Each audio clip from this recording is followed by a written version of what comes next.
Welcome to the Learner Experience Evolution, a podcast for corporate learning leaders, featuring interviews with change enthusiasts at Alencom and in the larger corporate L&D community. Welcome to another episode of the LX Evolution. I'm Michael Noble, VP of Alencom Advisory, and I am your host for this episode. Our guest today is Kari Naimon. We're excited to have Kari here with us. Kari's a global HR and AI evangelist and advisor. She's got her own firm, AIxHR. We're excited to talk with her. Welcome, Kari. Thank you so much. I appreciate being here. Yeah, I first met Kari virtually. It was many years ago. Since then, I've kind of followed your career and I was excited to learn that you'd started your own practice a couple of years ago. So I'd like to start there. Tell us a little bit about AIxHR, and it'd be great to hear some of your backstory and what led you to found the company. Yeah, great. Thank you for asking that question. Yeah, so I have been in the HR leadership development space for a very long time, probably 25 years. I've worked for Amazon and Toyota and some other big companies globally, US, Europe. I worked in New Zealand for a year and a half, which was a lot of fun. I was introduced to AI at about the same time, probably we all were. I started hearing about ChatGPT, and I was working for a company where I had a particular project that I happened to be working on at the time, and it was an employee engagement survey, and it just coincidentally became very clear that AI was a solution that I could use for that project. And I used it and I was absolutely shocked at the impact. And so I became a believer of the technology.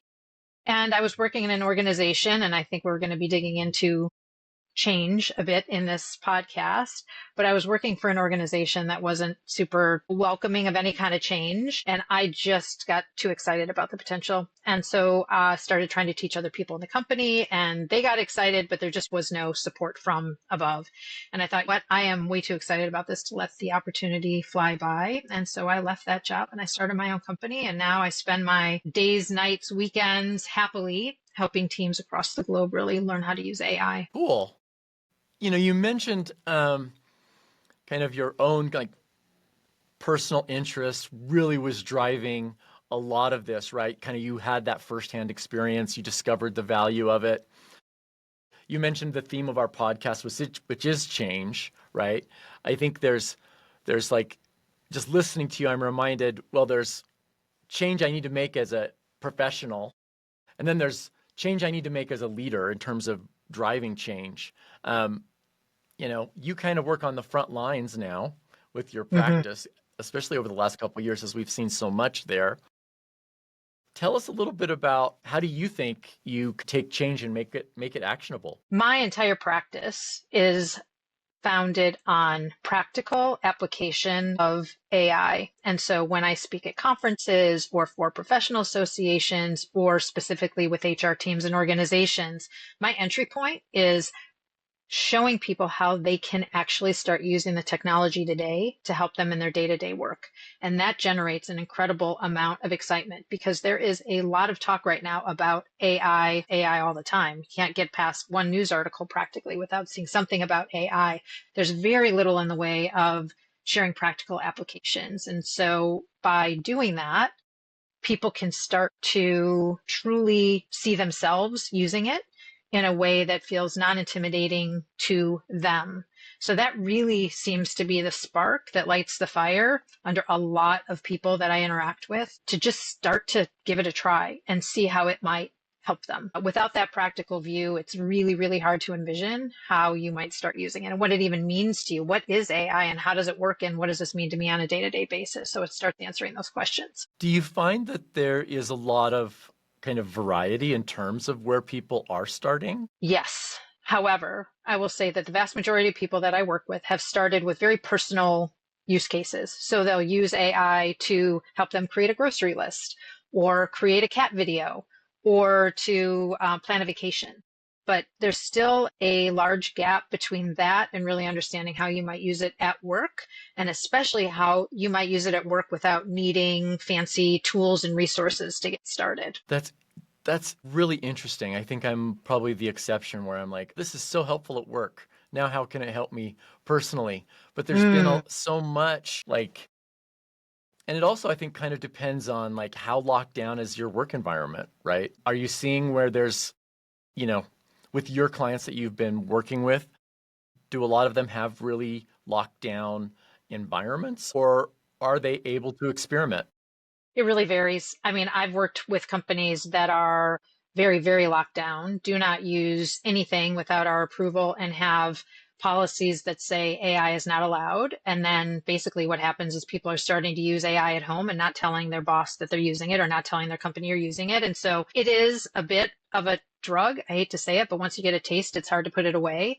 And you really start to see the productivity gains. So if a company, the vast majority of companies that I've dealt with who have had policies that just say, nope, you can't use it, people are still using it and seeing the benefit, but from maybe using their personal email address or something like that. So that is not the direction, that is not the stance that you want to take, because people are going to use it anyway. So even if they are locked down, it's not effective. And then I've got other companies that are exactly the opposite, which is they're not locked down and they're actually not even really thinking about it. And so you've got different employees using different tools and platforms without guidance at all. And so between those two extremes is what I've seen be the most effective, which is just put a basic policy in place until we know until we know the direction that we're going. Just don't put in any company confidential information or any proprietary information, but let's just make this a fun experience and just see what you can do with AI right now. Share your use cases, share your success stories, and let's start to get excited about this. That, in terms of approaches, that's the one that I've seen to be the most effective as a starting point. So you mentioned use cases. Mm-hmm. I'm wondering if you could, share some examples of some of those like really good, like, you know, entry point use cases. Yeah, so this could be an hour answer on its own, but how I usually do this, Michael, is I look at all parts of the employee life cycle. So I start from talent acquisition and I go all the way to exit. And I probably have 5 or 6 examples of ways that you could today start using AI, again, without any fancy tools. So let's just say talent acquisition. So writing job descriptions, creating interview questions, summarizing interview notes, making recommendations about whether or not to push a potential candidate through to the next step in the pipeline. And I want to take a step back for a second and say my approach is that AI should be elevating us, not eliminating us. So in no way in any of these use cases is it meant to be a copy paste, take what the AI says as gospel. It's meant to be a way to drive us further forward in some of our more administrative work.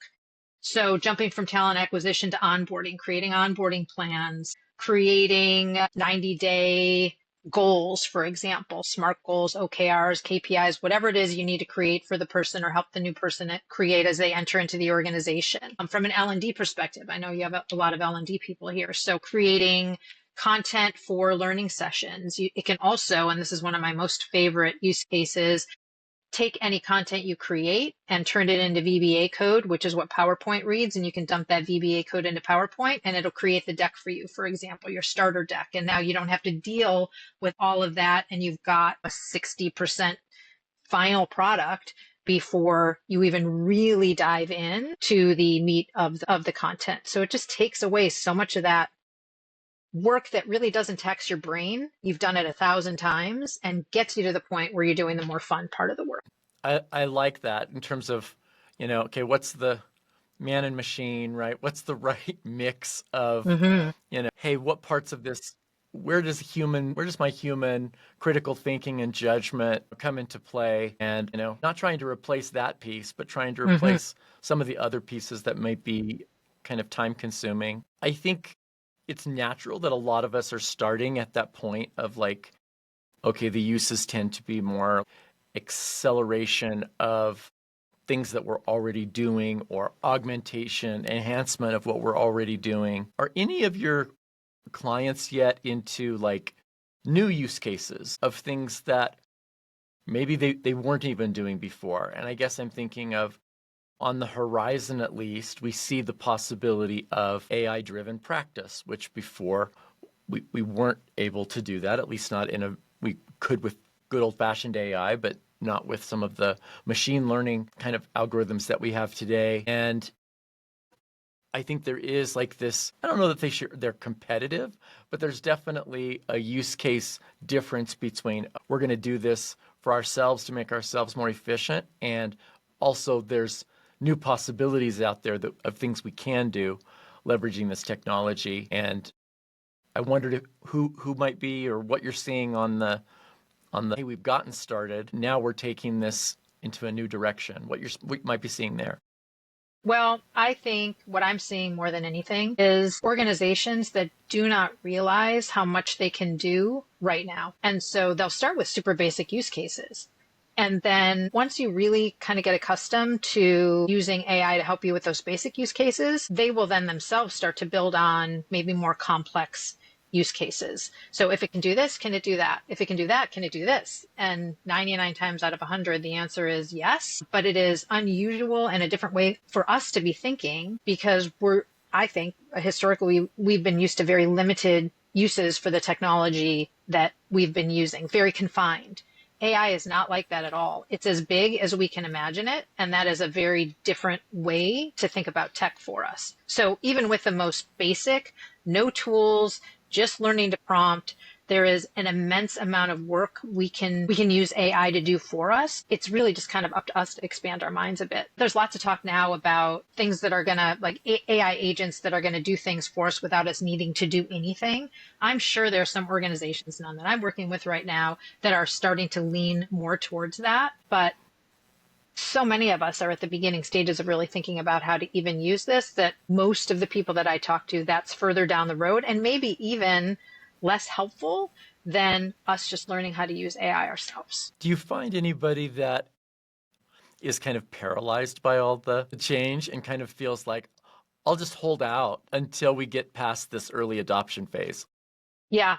So I have talked to many people like that, and oftentimes they're overwhelmed by the number of tools that are out there that you can choose from, truly. So they'll go to a trade show and the entire expo hall is filled with AI this and AI that. And this is now at this thing that I've been using for the last 15 years now has an AI element. Like, should I use it? Shouldn't I use it? Is it safe? Is it not safe? Is it going to hold my data? Are people going to find out proprietary information about my organization? All these questions. So the way that I really approach this is I'm completely tool agnostic in my approach with organizations. It's really about empowering people to learn how to prompt. So once you take away the need to start making decisions on what purchases you might make to do specific things, and you really think about, I'm just going to train myself up or have somebody ideally help me learn how to use AI myself, so I can create prompts or sequences of prompts that work specifically for me and the work that I'm doing every day.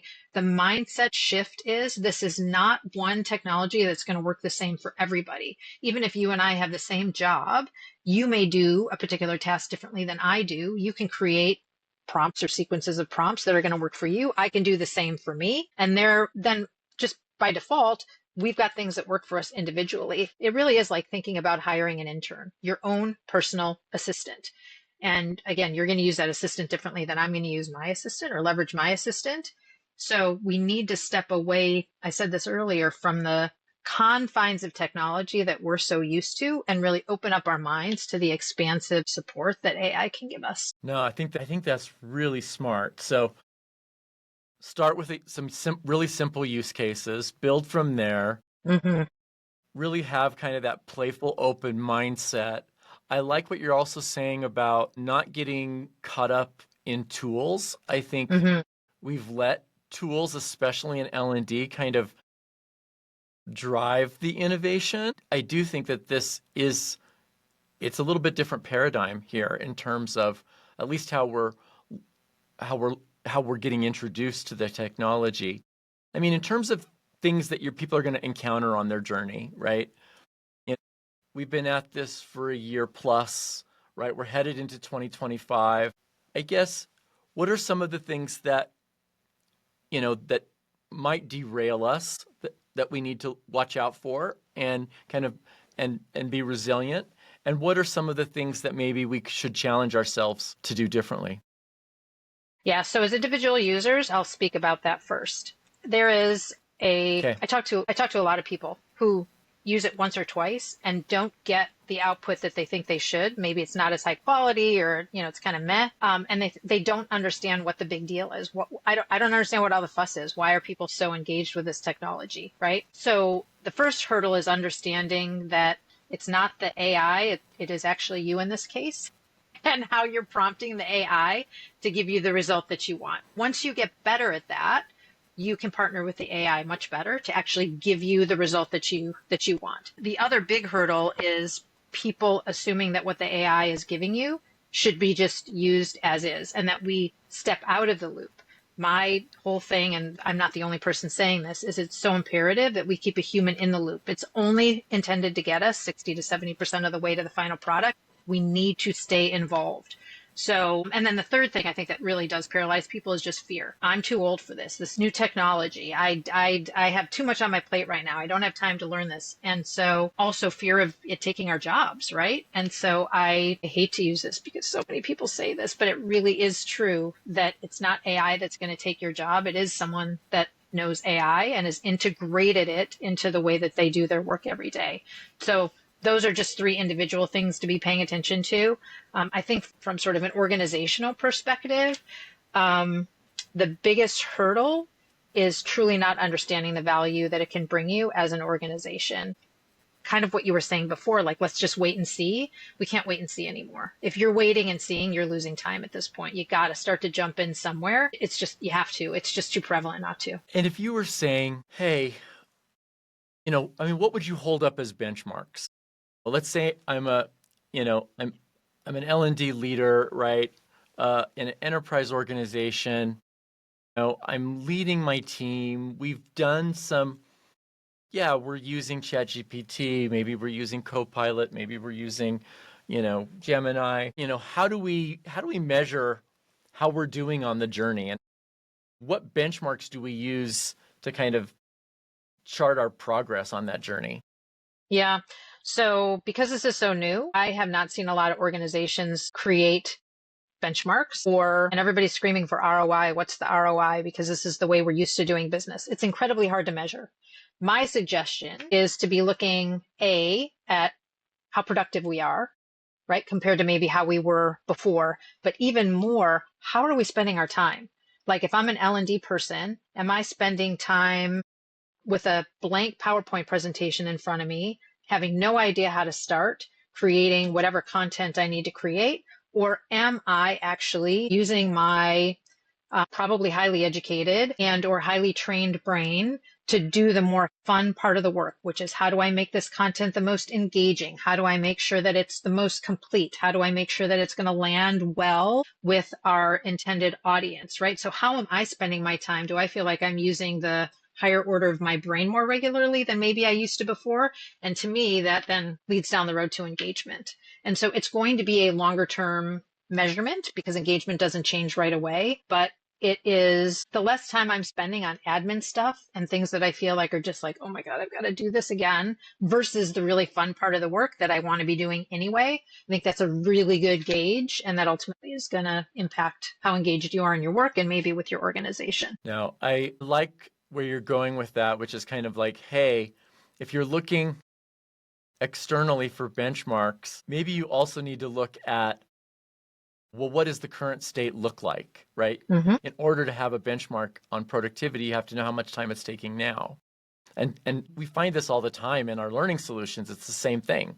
It's like you have to have something to measure against, and maybe some good metrics of, well, what's the old way, or at least the current state, and then what are we learning? I think that's good advice. We sometimes want a ready benchmark that's out there, but often they don't exist yet. It's too soon. I mean, honestly, it's just too soon. I just don't think in most areas of the business, it just doesn't exist yet. So if I were going to lean on something, I would lean on employee feedback on the way that they're spending their time, how long it's taking them to get the same thing done with AI versus not with AI. And ultimately, like I was saying earlier, it's just, are you having more fun at work? I mean, that's kind of a nice measurement, right? Is this more fun for you now because you're working on more meaningful stuff? Cool. One of the things that in any kind of change like experience, right, when you do your retrospective or your postmortem and you look back, there's always things that you like, oh, I wish I had known this at the beginning, right? Because hindsight's always 2020. You're a little bit ahead of the rest of us, right? In terms of some of your adoption of the technology. I'd love to hear just specifically with regard to this technology, but also in the course of like the larger scope of your career. But what have you learned that you wish you'd known earlier? I think the bigger personal lesson for me was to find the thing that was the most, it probably sounds cliche, but that I felt like was having the most positive impact on others. And I have to tell you, Michael, the stories, one would never think, I didn't going into this, that AI could have such an incredibly huge personal impact on people. But I've heard stories from clients that I've had about how they've brought what they've learned home. One in particular that I'm thinking about who's got a son that is on the autism spectrum, was having a very challenging time getting out into the job market, being confident in his interviews, writing up his, when he was applying for his job applications and that kind of thing. And she taught him how to use AI. And now he's fully employed, fully engaged, feeling really good about the work that he's doing. And the link there was really him starting to lean on AI to help him with those things. And I teared up when she was telling me this story. This isn't the only story that I've had where the technology has had such a profound impact on people's lives. And so while it may seem like something we're just focusing on at work, there, and the personal use cases maybe that you're hearing about are not super impactful, there are a lot of use cases out there that are much more impactful. And you just think about access, right? I mean, as long as you've got a phone, which at this point, there aren't a lot of people in the world that at least don't have access to cell technology. Not everybody, but many more than maybe 10 years ago. You just pull up ChatGPT on your phone or any other model on your phone, and you have access to a world of information that you didn't have before just by asking it questions, right? And so I just think there's huge positive potential amongst all of these. The robots are going to take over, fear-mongering things that we hear. There's such an incredible amount of positive impact this can have. So I may not have directly answered your question, but I do feel like I am incredibly passionate about this because of the positive impact. And for me, I've been looking for that avenue for a very long time. No, I think this is a great way for us to wrap up, because we got the inspiration and the passion, as well as kind of the practical side of this. And it's been a pleasure reconnecting with you, Kari, and learning from you over the past few minutes. Thank you very much for sharing your time and expertise with us. Thank you for having me. Listeners, thank you for tuning in. Please tell your friends about us and drop us a line at info@allencom.com if you have ideas or questions about the podcast. Thank you. Thank you for joining the Learner Experience Evolution. All episodes will be posted on the Allencom website, or you can subscribe wherever you get your podcasts. Please reach out to info@allencom.com with any requests or questions.